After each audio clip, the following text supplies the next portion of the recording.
नमस्कार दोस्तों, मैं हूं मंतोष और स्वागत करता हूं अपने इस वीडियो में आप सभी दोस्तों का। 16 अप्रैल को महाराष्ट्र से एक गाड़ी में दो साधु चलते हैं, उनके साथ एक ड्राइवर भी होता है और वो उन साधु के जो गुरु होते हैं सूरत में उनकी मौत हो गई होती है और अंतिम संस्कार में शामिल होने के लिए जाते हैं।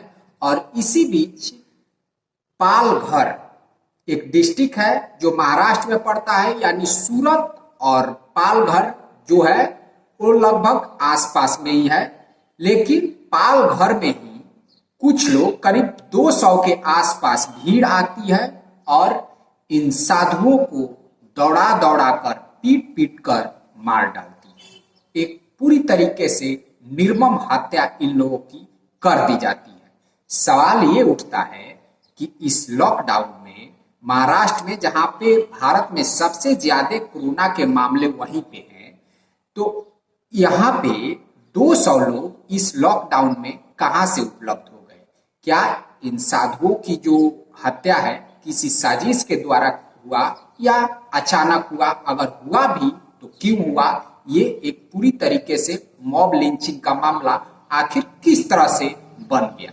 हमारे साथ बात करने के लिए इस विषय पे मौजूद है राम प्रवेश शाह जी। तो राम प्रवेश शाह जी, ये जो मान लीजिए कि वो लोग मुंबई से चलते हैं सूरत जाने के लिए, तो ये जो भीड़ है तो ये पहले से ही तैयार थी? ये तो मतलब भीड़ की प्रकृति और जिस तरह से एक हमला हुआ जी उन तीनों पर, जी जी, मतलब गाड़ी के ड्राइवर और दो संतों साधु पर, जी, उस हिसाब से यही कहा जा सकता है कि हमलावरों की प्री प्लानिंग थी और वो पहले से इकट्ठा थे जी।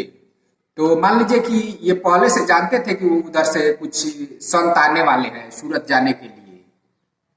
देखिए, संत हो या कोई और, उन लोगों के अंदर कुछ न कुछ अफवाह थी जी। इसमें दो बातें हो सकती है जी या तो उनके अंदर किसी प्रकार का भ्रम था, अफवाह थी जी कि वे लोग चोर हैं या बच्चा चोर हैं, इस तरह की अफवाह थी, या कुछ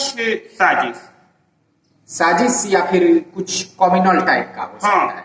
ये दोनों से भी इनकार नहीं किया जा सकता है। ये जांच का विषय है। जब अगर सही तरीके से जांच हो जी तो ये बातें सामने आ सकती है जी।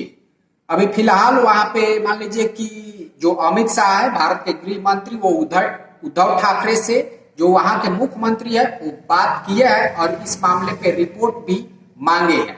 और उन साधुओं की जो हत्या हुई है, इतनी निर्मम और इतने निर्दयी तरीके से उन लोगों की हत्या हुई है कि अगर आप उसे देखेंगे तो किसी भी राक्षसी प्रक्रिया से वो बिल्कुल लगता है कि राक्षसी प्रक्रिया है। वो जो लोग मारे हैं वो पूरी तरीके से राक्षस है, इस तरह से उन लोगों को मारा गया है। लेकिन अब मान लीजिए कि अभी जो हमारे पास न्यूज आ रहा है तो यूपी के मुख्यमंत्री जो है वो उद्धव ठाकरे से बातचीत किए हैं, लेकिन अब जो वहां पे उनका जो ड्राइवर है, जो संतू का ड्राइवर है, वो इन मौके पर उन्होंने पुलिस को भी फोन किया है और पुलिस वहां पे आई भी है। जैसा कि हम लोग फुटेज में देख रहे हैं, पुलिस वहां पे आई भी है, साधुओं को भीड़ मार रहा है और वो पुलिस के आसपास साधु बचने की कोशिश कर रहे हैं, लेकिन पुलिस उसमें कोई खास कार्रवाई नहीं कर पा रही है। इसका क्या मतलब है? देखिए, इसमें भीड़, जो दरिंदों की भीड़ थी जी, वो तो जिम्मेवार है ही जी जी।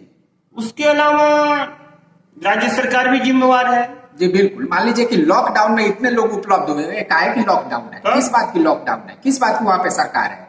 किस बात का पुलिस है? कि मान लीजिए कि लॉकडाउन है, मान लीजिए कि जनरल स्थिति होता तो वो बात अलग थी। जनरल स्थिति में भी 200 लोगों को जुटाने में आपको दमखम लगाना पड़ता है, लेकिन लॉकडाउन की स्थिति में भी वहां पे 200 लोग उपलब्ध होते हैं और पूरी तरीके से और भी रात के समय में जी हमला कर देते हैं।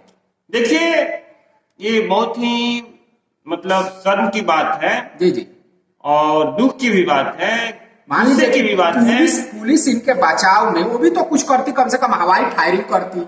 वही बात मैं कह रहा हूं, उससे भीड़ भी तो भागती कुछ। वही बात मैं कह रहा था कि एक तो महाराष्ट्र ऐसा राज्य है जी जो कोरोना महामारी से सबसे ज्यादा पीड़ित है जी, और वहां और सबसे ज्यादा विफल भी नजर आ रहा है। विफलता की वजह से ही देखिए, विफलता की वजह से ही वो पीड़ित है। जी जी ये भी बीमारी का दूसरा पहलू है जी कि वो पीड़ित है। क्यों पीड़ित है? क्योंकि वहां पे नियमों की धज्जियां उड़ाई जाती जी जी और उसका एक जीता जागता प्रमाण ये भी है जी कि वैसे प्रदेश में जो सबसे ज्यादा प्रभावित है वहां की कानून व्यवस्था क्या है, वहां का प्रशासनिक तंत्र किस कदर मरा हुआ था जी जी कि रात के समय 200 दरिंदों की भीड़ इकट्ठा हो जाती है और लोगों पर हमला करती है, निर्दोषों पर। जी उसके बाद देखिए, अब उसका दूसरा पहलू देखिए, ड्राइवर पुलिस को फोन करता है, जी पुलिस आती है। ऐसी बात नहीं है कि एक दो पुलिस वाले थे, जी पुलिस वालों की संख्या भी अच्छी खासी है। जी जी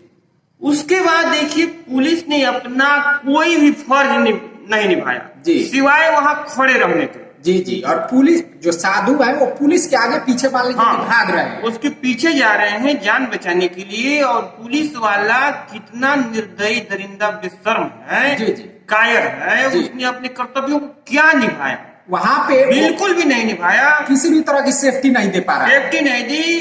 पुलिस का ये फर्ज बनता है, जी। वो गवर्नमेंट से तनख्वाह पाता है, लोगों की टैक्स के पैसे से उसको तनख्वाह मिलती जी, है, जी। सारी सुविधाएं मिलती है। जी। उसका ये फर्ज बनता था जी।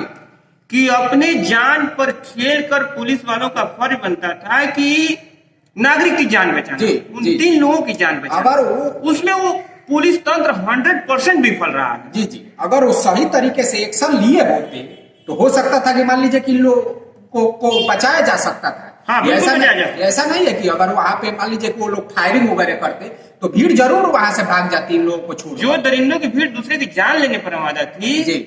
उसकी जान लेने का हक पुलिस वालों को था। जी वो भीड़ पर फायरिंग करते, जी जी उन्हें डराते भगाते तो क्यों नहीं भागते? बिल्कुल बिल्कुल। 1-2 फायरिंग करते, उसके बाद दरिंदों की सारी भीड़ वहां से तितर बितर हो जी जाती। जी लेकिन बहुत ही घटिया काम किया वहां पुलिस ने। पुलिस का माथा शर्म से झुक जाए ऐसा काम उन्होंने किया है। जी। काहिली और जो है कायरता दिखाई है पुलिस ने। अपनी वर्दी पर धब्बा लगाया है, गंदा धब्बा लगाया जी। है। उसके बाद देखिए, और राज्य सरकार की जिम्मेदारी, राज्य सरकार ने अपने प्रशासनिक तंत्र को किस कदर रखा हुआ था, किस कदर बागडोर थी उद्धव के हाथों में प्रशासनिक व्यवस्था की कि उसने लॉकडाउन का पालन नहीं किया, लोगों को मरने के लिए छोड़ा हुआ है और महामारी इतनी तेजी से फैल रही है। जी, जी। इसका भी एक गीता जगता उदाहरण है कि 200 दरिंदों की भीड़ इकट्ठा हुई। लॉकडाउन में जब 200 लोगों की भीड़ इकट्ठा होती है तो इसी में पुलिस को तो पता चल जाना चाहिए भाई वहां पे कुछ मैटर हो अथवा ना हो, लेकिन 200 भीड़ इकट्ठा अगर होती है तो ही पुलिस को पता, तो वहां पे पुलिस पहले आई नहीं। उसका पता पुलिस को चला है या नहीं चला है। अगर पुलिस ने भीड़ पर एक्शन नहीं लिया है, जब भीड़ इकट्ठा है, यही अपने आप में साबित करता है कि प्रशासन तंत्र सोया हुआ है, शासन सोया हुआ है और पुलिस यदि जानती है तो जानकर भी अनजान बनी हुई है, अपने कर्तव्यों से विफल है। और अगर यदि नहीं जानती है तो भी उसकी विफलता है। 200 लोगों की भीड़, उन दरिंदों की भीड़ इकट्ठा क्यों? जी तो चलिए, अभी फिलहाल इस मैटर में 110 लोगों को वहां पे पुलिस ने गिरफ्तार कर रखा है और ये जो पुलिस है इन पे भी जरूर कार्रवाई होनी चाहिए। ठीक है।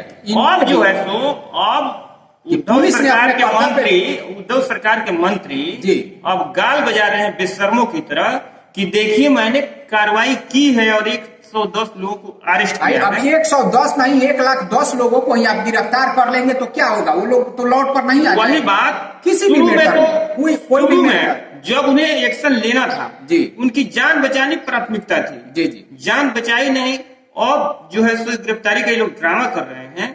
अब ठीक है, ये लोग कितनों की, जो आप सही बात बोले कि लाखों को ही गिरफ्तार कर लें तो उन लोगों की जान वापस नहीं आ सकती। चाहे कि कोई भी भीड़ तंत्र, मान लीजिए कि भारत में ऐसा नहीं है कि पहला भीड़ तंत्र है, लेकिन किसी भी भीड़ द्वारा किसी व्यक्ति को मार दिए जाना, अगर उसके बाद से हम कुछ कर भी लेते हैं तो उससे क्या हासिल हो जाएगा? उसकी जान तो वापस नहीं आ जाएगी।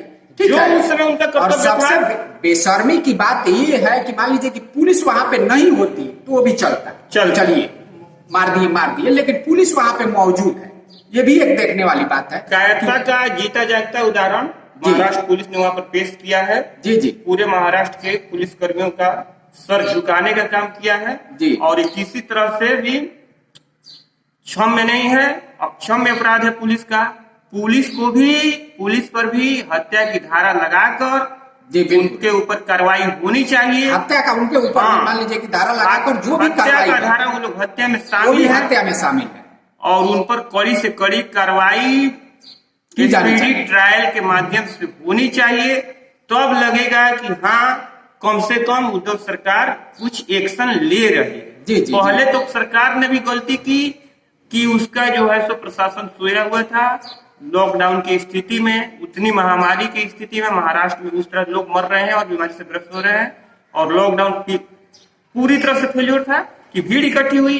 अब यही माना जाएगा, अब अगर पुलिस पर भी हत्या का मुकदमा दर्ज हो, उन पर स्पीडी ट्रायल हो और दरिंदों की भी स्पीडी ट्रायल हो, उन्हें फांसी की सजा मिले, तो ही माना जाएगा कि हाँ कुछ एक्शन हुआ। जी जी जी।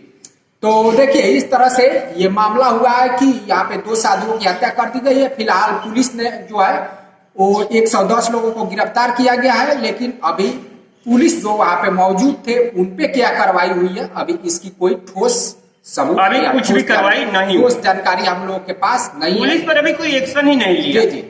तो इस तरह देखिए विपक्षी पार्टियां और साधु संतों का भी प्रेशर है, देखिए आगे क्या हो रहा है। जी जी। तो इस तरह से ये बिल्कुल शर्मिंदगी, जो इंसानियत को शर्मसार करने वाला मामला है, वो महाराष्ट्र के पालघर से आया हुआ है और वहां की जो मान लीजिए कि पुलिस है, पुलिस भी जो मानव है उन लोगों को भी शर्मसार कर रही है और पुलिस की जो मान लीजिए कि वर्दी है उसको भी वहां पे शर्मसार करने की काम किया है कि उनकी मौजूदगी में 3 लोगों की हत्या भीड़ द्वारा कर दी जाती है। अब पुलिस के लिए इससे बड़ी शर्मनाक बात और क्या हो सकती जी जी जी। कि जिसकी जिम्मेदारी लोगों की जान बचाने की है उसके सामने लोगों को मार दिया जाता है, मार दिया जाता है और वो तमाशा भी बैठी रहती है, वहां पे खड़ी रहती देखती रहती है और जो भी है वो कुछ कर नहीं पाती है, बिल्कुल एक नपुंसक की तरह वहां पे दर्शक बनी रहती है। तो चलिए दोस्तों, ये था हमारा आज का वीडियो। ये वीडियो आप लोगों को कैसा लगा आप कमेंट बॉक्स में कमेंट करके जरूर लिखिएगा। हम फिर मिलेंगे अगले वीडियो में अगले टॉपिक के साथ, तब तक के लिए नमस्कार।